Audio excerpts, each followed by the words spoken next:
Mukama yeebazibwe. Mwebale kujja Mukama bampeera omukisa. Namusabye abeese omukolo guno ekitiibwa ababuuzeeko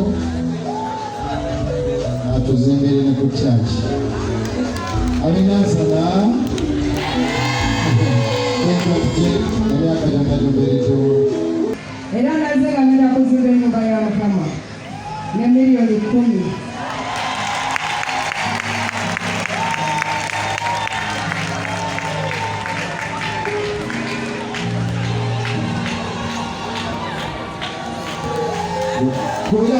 Olwaleero naze n'essente zange kubanga nze nasaba Katonda nga sirina ng'akyali mwavu. Ne ngamba Mukama bw'olimpa essente nja kuweereza n'obulamu bwange bwonna era n'essente zange ziriyamba obwakabaka bwo. Mukama yeebazibwe.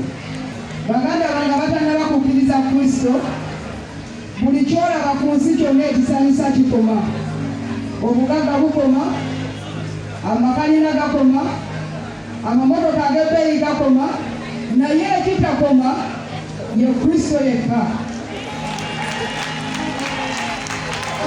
Era bw'okkiriza olwaleero n'omutima gwo n'omwatula oba omaze okufuna ekyomuwendo ekisinga ebyomuwendo byonna ku maaso g'ensi.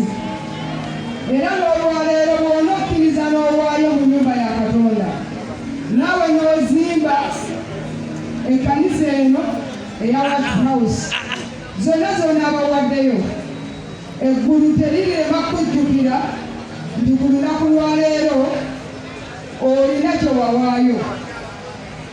Mbeegayirira mwenna abatannakkiriza Kristo, mumukkirize ajje mu mitima gyammwe. Eno ensi gye mulaba ensi y'akaseera. Eriyo olunaku lumu lw'ogenda okuba nga tokyasobola kwogera, nga tokyasobola kudda kwenenyeza oyo bwe wakola obubi.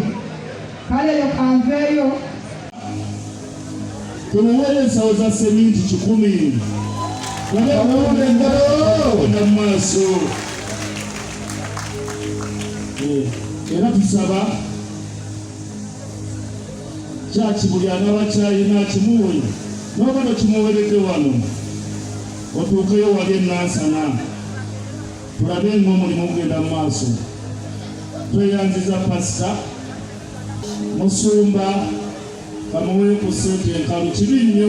amwokyeyo bwokya kamwokyeyo si sementi si sementi just kumwokyayo naze ne ttiimu nebagagabana musemerere yamu akodaani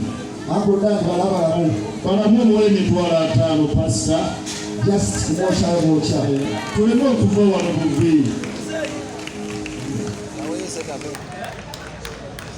Nze n'ab'enju yange Pastor Bugembe tujja kulayo ttani sementi 5 era mama woyo ow'ekitiibwa Rita Namyalo ensimbi ajja zikutuusaako wiiki eno etandika obukadde 3 zange n'ab'enju yange sikutte mu nsawo y'abeene nawulira ziri 2 nja kwogera mu bufunze nziwulire abantu Katonda mwenna mbalamusizza. Mwebale nnyo okujja okuwagira Pastor Wilson Bugembe. Enjimba zo Pastor nzaagala nnyo lwa nsonga 2. Zirimu okuwulira naye ensonga enkulu ennyo teri luyimba lutazimba. Oluyimba lw'oyimba lulimu ebizimba, lulimu obubaka. Ne bw'oba wa ddiini ki ne bw'oba wa ggwanga ki, Mukama yakuwa ekitongole ekikozesa. Pastor Bugembe ono awa essuubi eri ffenna naye okusingira ddala abavubuka, kubanga embeera gye yayitamu ng'akula n'embeera n'emirimu gy'akola giwanye essuubi abavubuka. Webale nnyo webalire ddala. Mukama yakuwa feva. Olaba namugi w'omuntu ali wano buli lwogenda pasita buli omu akuyayanira Mukama yakuwa feva. Naye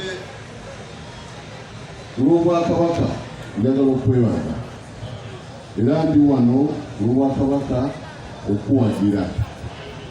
Twagala okwebaza kubanga okwatireko Obwakabaka ne Uganda okuwa abavubuka essuubi. Mmanyi oweerera abaana bangi naye tokyenyumirizaamu era tokyeyagaliramu.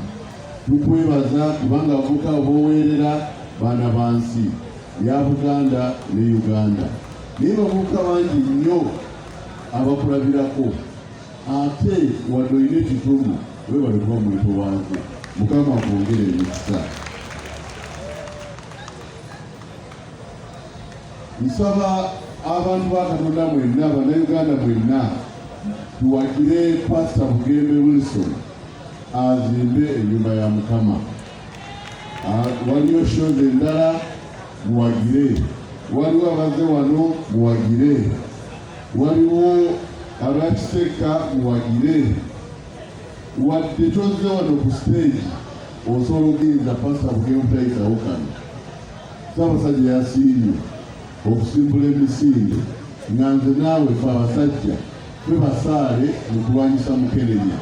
Nsaba mugule emijoozi tudduke twanyise Mukenenya tutaase omwana